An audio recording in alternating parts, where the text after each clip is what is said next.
Well, hello, I am Roy Harriman along with Mark Warren, Vice President of Strategos International, and we thank you for joining us today for another edition of Security Week.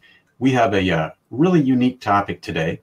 Normally, when we're talking about schools, we're talking about the police response or the tactics of the bad guy, that is the shooter. And today, we're going to address a unique topic, and that is the people behind the police tape. That is the parents, the grandparents, other invested, caring people in the community who have heard somehow that there was a shooting at the school or at the location that their child is at. And so we're going to explore here today, how should a parent respond to make a difference in a positive and proactive way?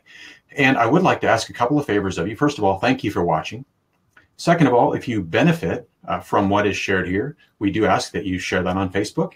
And finally, if you have constructive comments or questions, we would love to hear from you as well. And want to welcome Art. Thank you for joining us. And it is a timely topic. Well, Mark, thank you for being here. And why don't I start off with this again? So a parent, maybe they're at home, maybe they're at work, they get the word that there's been a shooting at their child's school. What's the first thing that they should do? And just as importantly, not do? You know, Roy, it's such a tough question. And coming from the perspective of as a parent myself, to say what I'm about to say, I think has to be one of the hardest. But it's don't go to the school. As much as you want to be there for your child and you think, by being closer, you're going to in some way be able to help. While it makes us feel better, it's not helping the situation. And there's several reasons that is. First and foremost, if they go to the school, all of their vehicles are going to begin blocking ingress and egress locations for emergency vehicles. Police, fire, EMS are going to have difficulty getting in and out of the scene. And that's going to be something that's so important to us. The second thing is our police resources. In an urban area, we may have more police officers on the scene where we can maintain that containment of the perimeter. But in more of a rural area, you may only get 3 police officers responding to this, and their focus is going to be to get in and stop that shooter.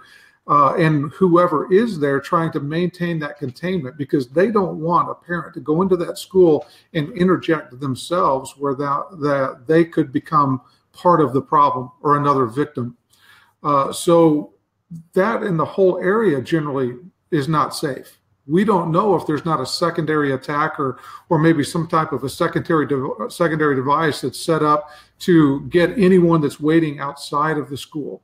So there's so many reasons that we don't want them to go there, because like I said, mainly the police resources are going to stay focused on keeping them from entering that scene.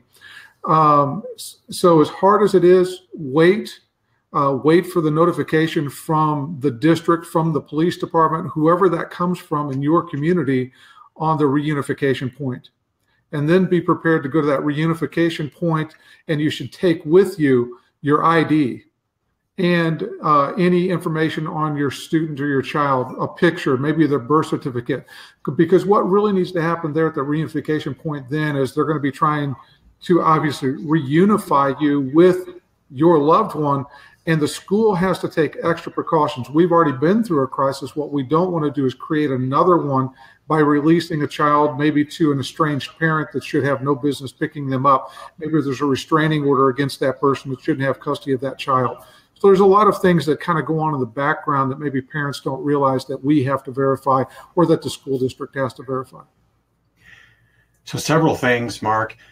One is it redirects police resources from the investigation and ending the event to crowd control. Second, the scene may not be safe. Maybe someone's outside shooting or preparing to shoot. And then finally, it can create a scene of chaos, as you said, where people who aren't authorized to pick up children may get the children released to them just because of the sheer chaos of the scene. Correct. Okay. Now, this next question, I can see it weighing on the heart of someone who's waiting, whether they're at home or whether they in fact are at the school, which you've advised them not to do. but it literally takes hours and may seem like days for an all clear to actually be given to the police site, where again the scene may be open to the public, or at least students can leave the building. And I mean this in the best sense of the word, but what is taking so long? Right. And I think that again is one of those key frustration points. Once the event is going on, the emotional state of people is very, very high. And so going into kind of what the police do, we prioritize based on a pecking order. And our first priority typically in everything we do is to protect the victim. That is someone that's directly impacted by this incident. And then our second responsibility is to the citizen, to anyone else that could be or possibly could be involved or become involved.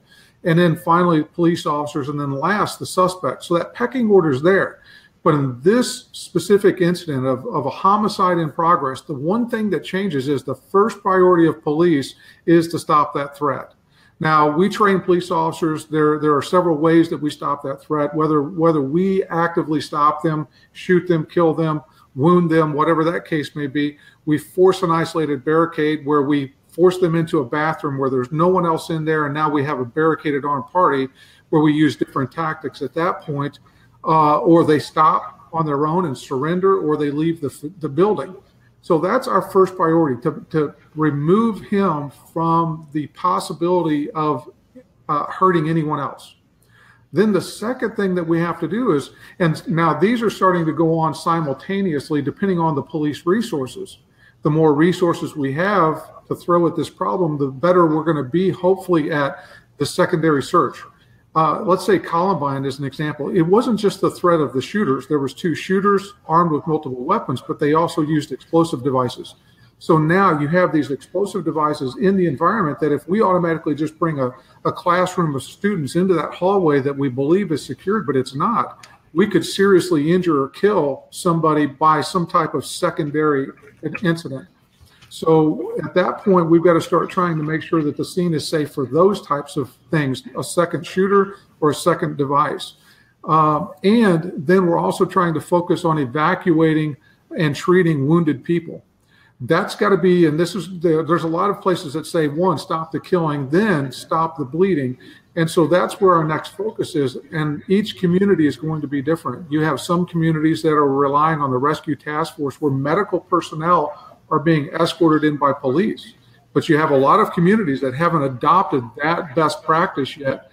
And so fire and EMS are waiting outside of the scene until the scene is safe and then coming in, which means that those potentially wounded people could bleed to death before they could get medical treatment. So it's dependent upon the police to be able to now, 1, triage, move people, get them out to that designated area. And you saw that at the Parkland, Florida incident where the medics were delayed getting in. Now, after we're treating the wounded and those types of things, the next thing that we're focusing on is the organized evacuation, which means we've cleared the building for all of those secondary threats.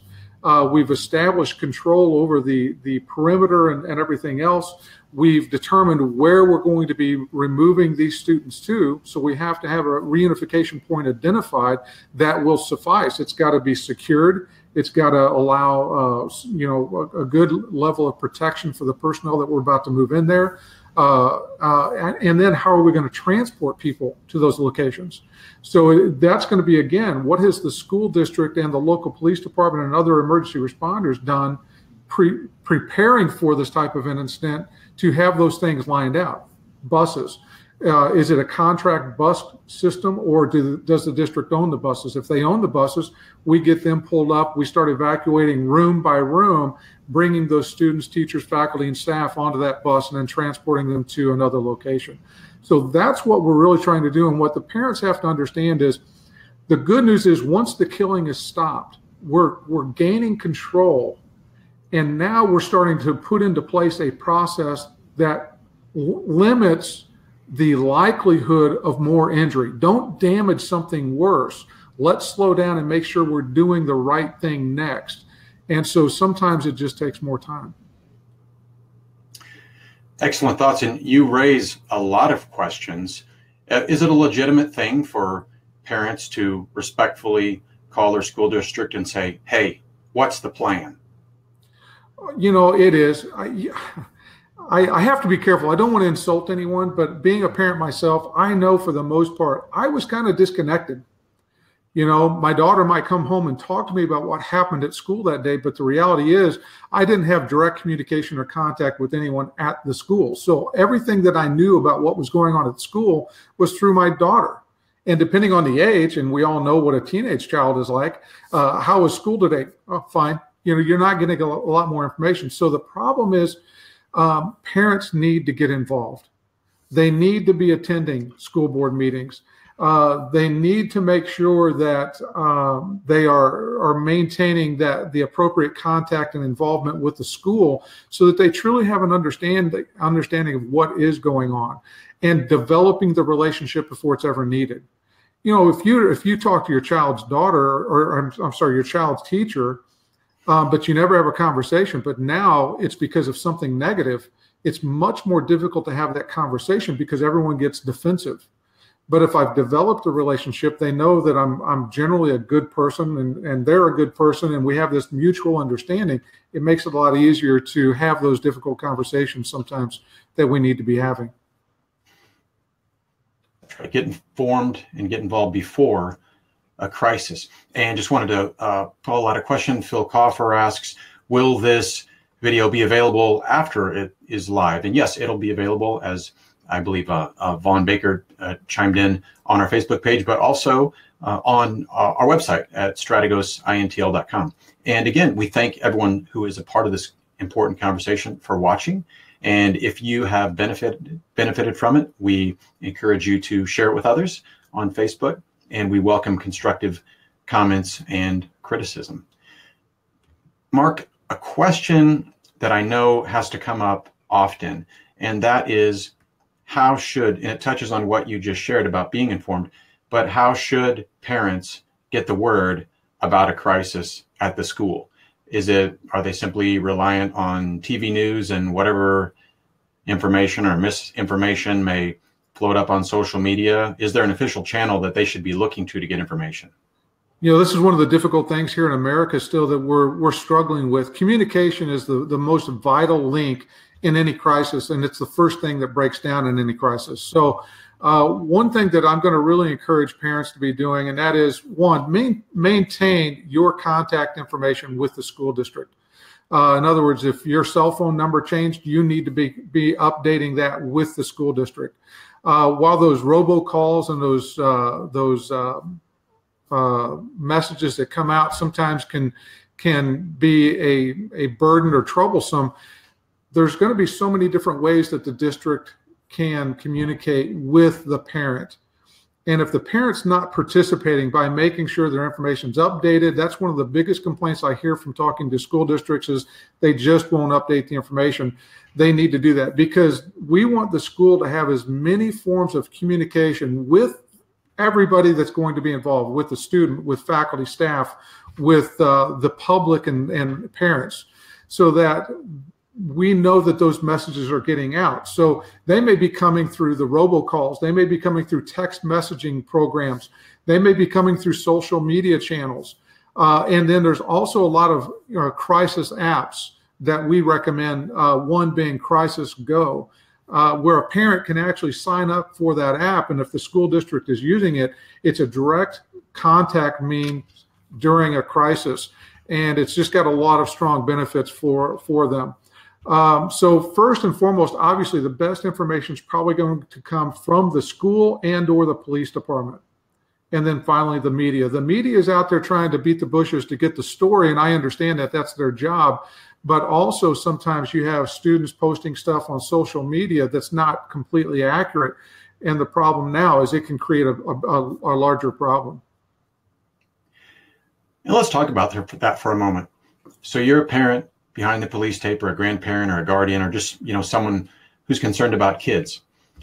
2 points to that. One, the media will be on the scene. Is it beneficial to talk to the media? And two, is it beneficial to start posting about the event on social media? Well, and obviously, especially in this day and age, with everybody having smartphones and everything else, and our students are using those constantly. We saw it again in Parkland, Florida, where this stuff is being blasted out on social media. You had people live streaming, students live streaming. My biggest concern is when somebody is worried more about taking a picture than dealing with and being part of the possible solution, they're not making themselves safer. And while it's a natural instinct for these children when they're scared to want to reach out and tell mom and dad, I love you, I would rather them focus on the solution. And that solution may be what the teacher's telling them to do and directing them to do if they've been trained properly. But part of the problem that I see, Roy, here in the United States is so many times the school's process for a lockdown is close my door, lock it, turn the lights off, move the safe area of the room, and take roll call. And so once they do that and they're in what's so-called the safe area of the room, the lights are off, then the kids are just sitting there terrified about what's going on. And what we really want people to focus on is what are some things that we could be doing to enhance our level of security. Don't trust a keyed lock alone. We should be barricading that door, and that teacher should be directing those students to do everything in their power to bring everything that they can in front of that door, pile it up, and then to look at, do I have a secondary get out option that we could possibly get out of this area? And then finally, what could I fight with? And the teacher should at that point being telling the students, grab books. I want you to have a book in each hand. And if we have to fight, if he tries to come through this door, we're going to fight back. What that does is it keeps the kids focused on the solution. And when we're all working together as a team, we're much stronger and harder to beat. He may have a better weapon, but there's more of us. And when we're all focused on that doorway or that opening, there may be 30 of us throwing 30 books. And there's one of him not only trying to move the stuff that's in front of the door, but also decide who am I going to shoot first. So he's making 30 decisions while we're making one. So really, I don't want students just texting out and everything else. I want them focused on what we need to be doing to get out of this. And that's hard to do without training. Yeah, so certainly students and people inside the building need to be directing all their energies to getting through the crisis and overcoming the crisis. Parents, however, on the outside, should they be talking to the news media? Should they be posting about the event on social media?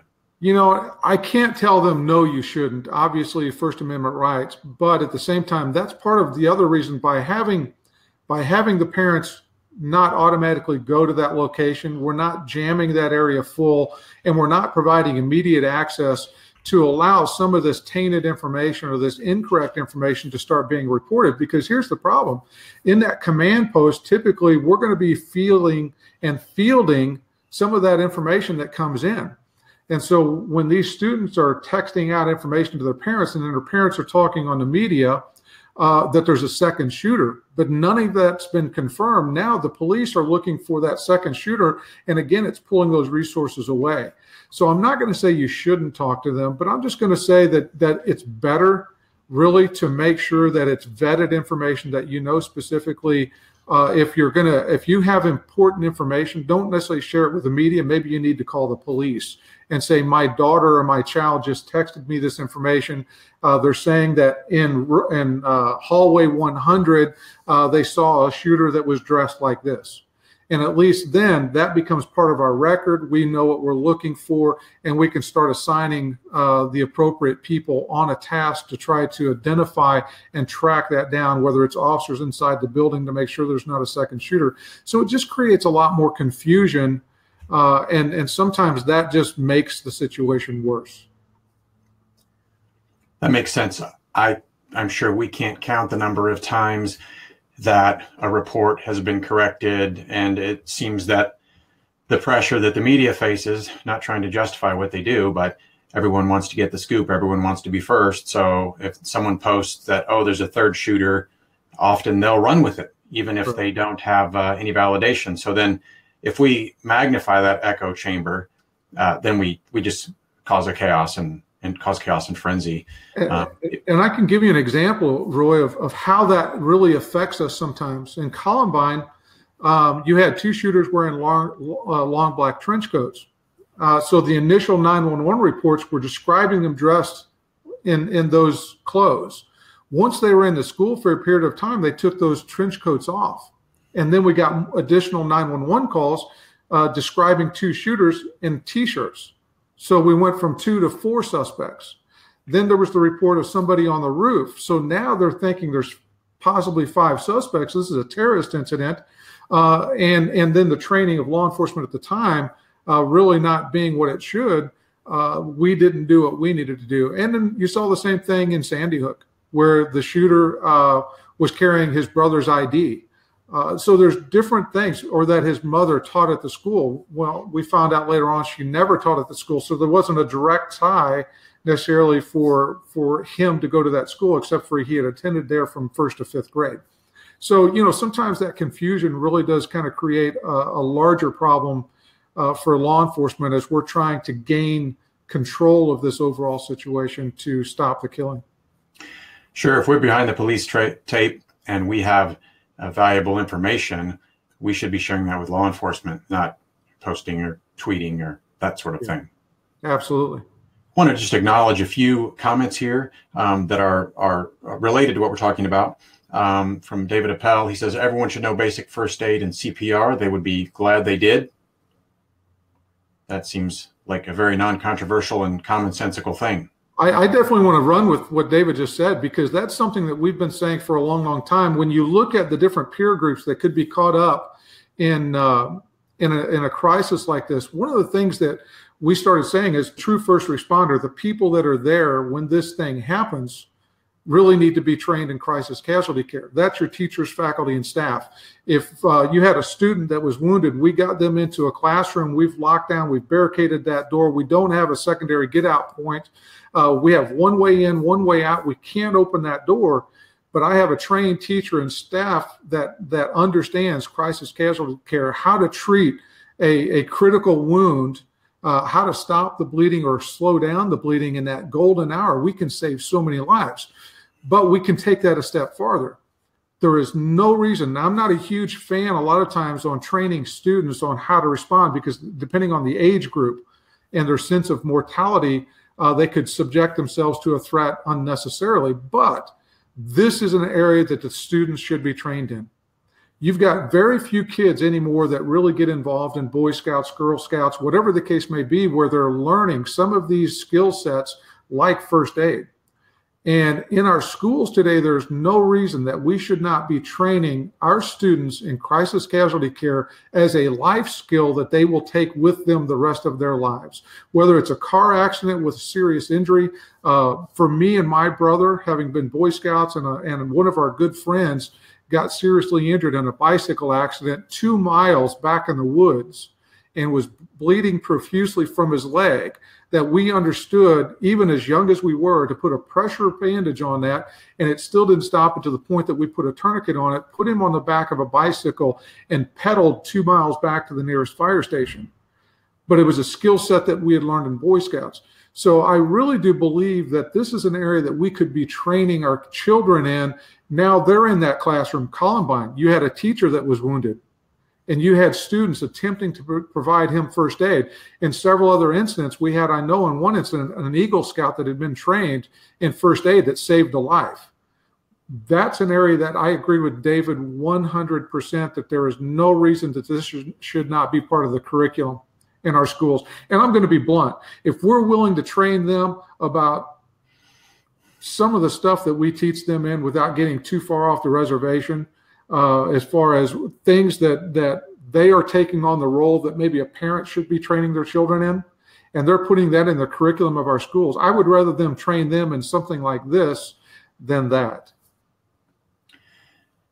Excellent point. Life skills that can be used in any circumstance. I wanted to follow up also. Art says, watch your community for Stop the Bleed training. Are you familiar with Stop the Bleed?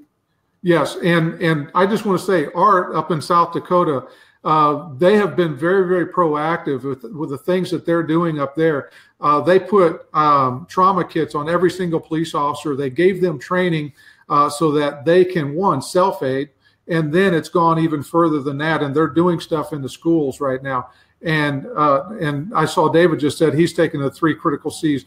And I just think that it's something that every person in America we were always focused on just CPR, and CPR is important, but add the trauma component to that. It's not difficult. Once people grasp it, it's not difficult to understand how to treat these severe trauma wounds. Mark, we've talked about a number of things that are unproductive for parents behind the police line to do. What are some of the more productive things, or what is a productive way to redirect that energy while you are waiting for the outcome? Right. You know, and it's hard. Everyone's got a different background and everything else. Mine's a very strong faith background. So, you know, some people are going to completely disagree with me and say, what's that going to do for me? But for me, I'm going to, one, try and console other parents and people around me. I'm going to stay focused on taking care of us at this point. We're all in this together. And so when you look at a different process, a process in place gives you a better likelihood for a good outcome. So when it comes to the parents, when they have nothing else to do, their natural tendency obviously is going to be to worry about their child. But the problem is they have no control over that right now. So what I want them to do is to take control of the things that they can do. Is there something that they could be doing at the reunification point to assist with the school is going to be shorthanded. The law enforcement personnel are going to be shorthanded. Can we step up and have them train us real quick on what can we do to assist in this check-in process to make sure that the kids are being checked in and that, you know, who's accounted for, who's not accounted for. Now, whether you want parents to do that or not, that may not be ideal. I'm just trying to throw out an idea. But console each other, pray, but be a support structure for yourselves and follow direction and lead.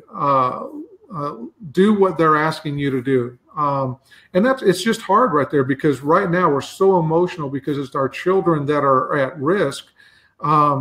But when you have no control over that, focus on what you do have control over and try and make something positive at that point that's going to help the overall solution and find work.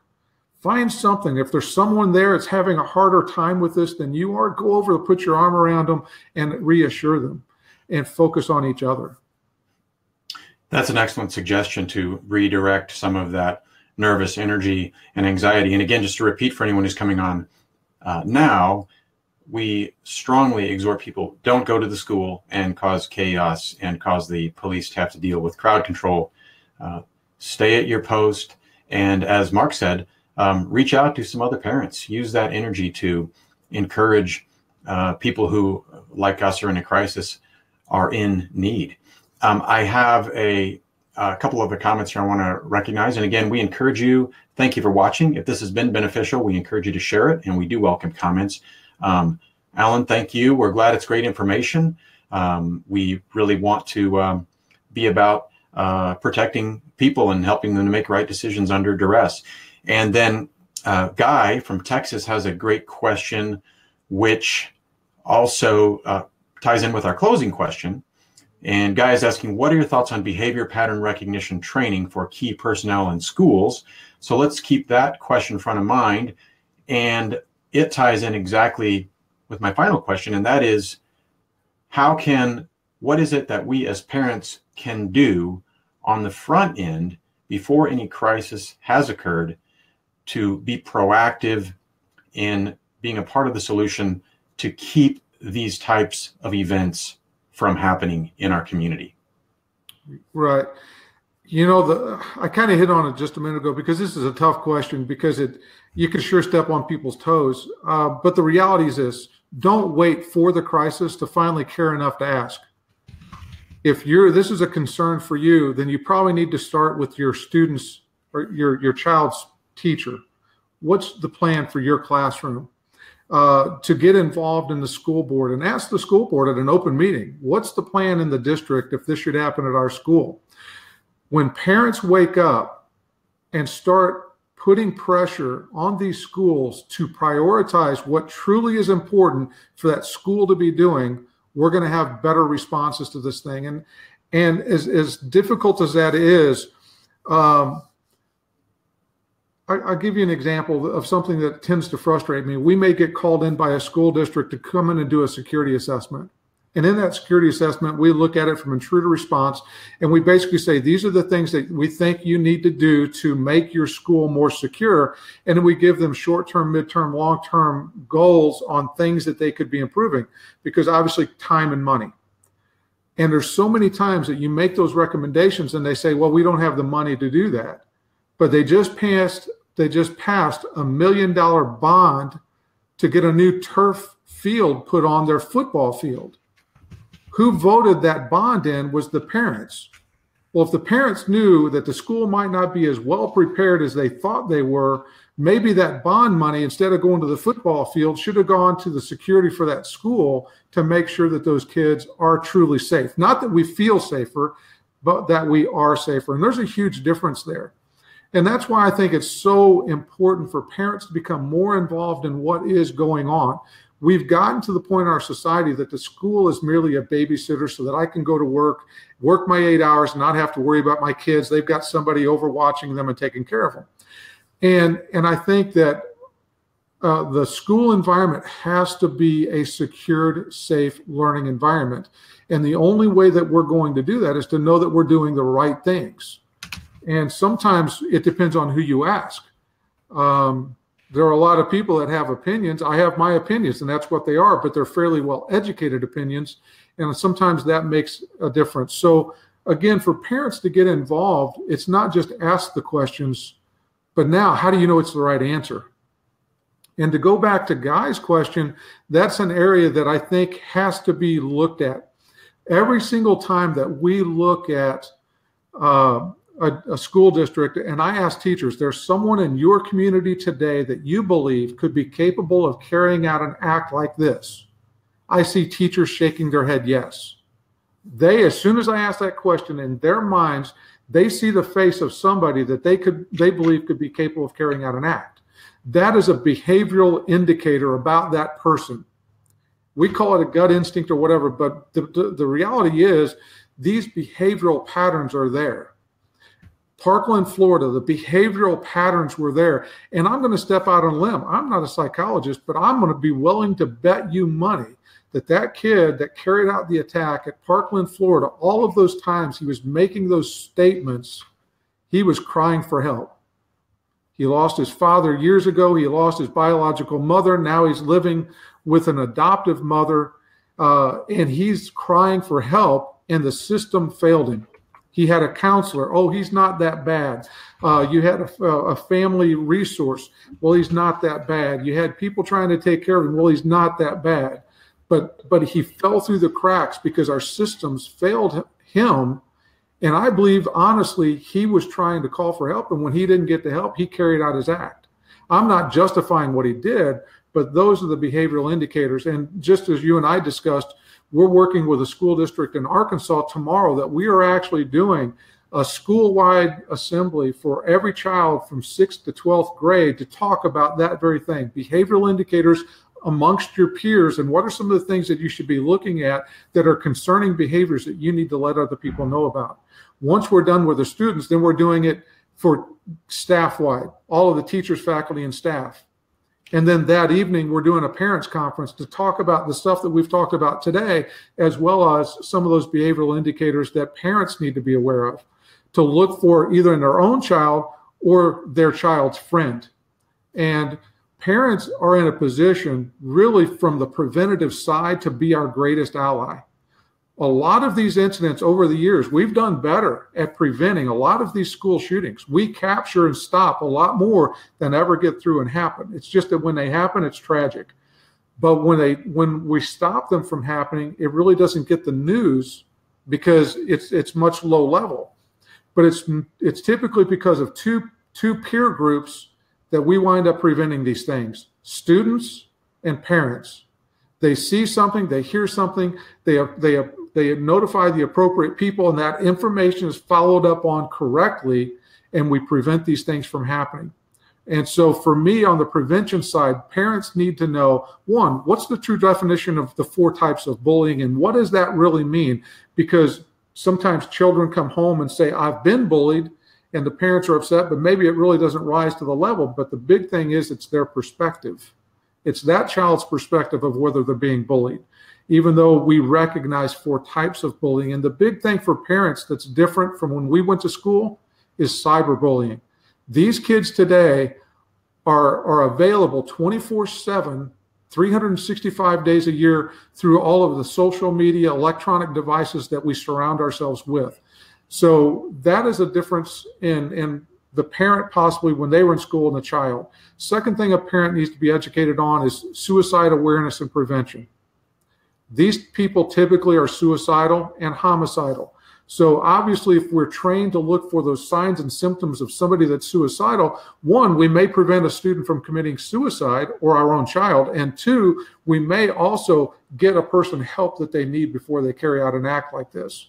And then some of the other things we talk about is identifying a threat, and then how do I properly identify to report that threat? Who do I report it to, and when do I report?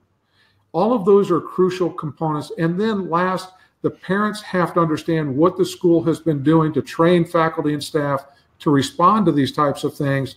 That is the only way that parents will have the confidence in the schools for them to not respond to the school should something happen, but instead wait for the reunification notification and then go to that location. Mark, you identified 3 tiers of audiences who can make an impact. First was the faculty and the staff. The second was the students themselves, and then finally parents. So we're looking at parents today, but an engaged, informed parent can help make an impact on all of those levels. Particularly, you even mentioned the idea of how schools spend their money, or when a building is constructed. Yeah. Is security in mind? Is security at top of mind when a building is constructed, along with all the other codes? And so there's an informed parent possibly could make an informed, well-meaning, pleasant, positive, optimistic parent could make possibly a greater difference than any politician could. Right. It changes the priority. When the decision makers within that school know that they have the support of parents because the parents understand the need, I'm more willing to spend money through a school bond to make sure that those kids are truly in a safe and secure learning environment than, hey, they're playing on a turf field. And you hit on it as well, and that's another soapbox of mine, is simply schools are required to meet the needs of ADA compliance, plumbing, electrical. All of those things are by code specified that have to be followed when that school is either built or remodeled. But never is it required for a security expert to come in and say, these are the things you need to make sure that you have a secured school. All right. Well, we've covered some great topics here today. We hope that anybody watching will never have to be the parent behind the police tape with a crisis at their school. But there are things parents can do right now, as you've identified today, to get engaged and do everything that's within their power to create an environment that is preventative to those kind of things. Mark, any final words or comments? And one, we again want to thank everyone for watching today, whether you're watching live or watching on the relay on Facebook. And again, if this has been beneficial to you, we encourage you to share it. Mark, any closing comments on parents behind the police tape? It's definitely a very, very traumatic event. Educate yourself when we're rational, not emotional, because once it happens, it's too late. But if you know what you need to do before it ever happens, you're in a much better position to actually be a positive impact on this overall incident. And I just want to reiterate what you said, Roy, and that's just thank everyone for taking the time out of their busy day to spend this with us. And if you found it beneficial, or you know somebody that's a parent of a child in school, please share this with them. And yes, we have. Thank you, Alan, for your time as well. That's right. Thank you both for your comments and for watching. And again, if you are a parent, if you're with an educator, part of what we do here at Strategos International is we provide solutions from the very beginning helping to evaluate plans and working with architects at the very beginning of the construction process, to the training for faculty and for students and for parents. We can serve all of the needs of districts in this regard. I know as soon as Mark finishes up here, he's headed to do a very large training in Arkansas. On Monday, they did a training for 500 faculty in Central Missouri. So we're excited to be able to be a part of the solution. All right. Thank you all very much. And if you have any other questions or comments, we invite you to learn more about us at strategosintl.com on your screen, and have a tremendous and safe week. Thank you, Mark. Thank you.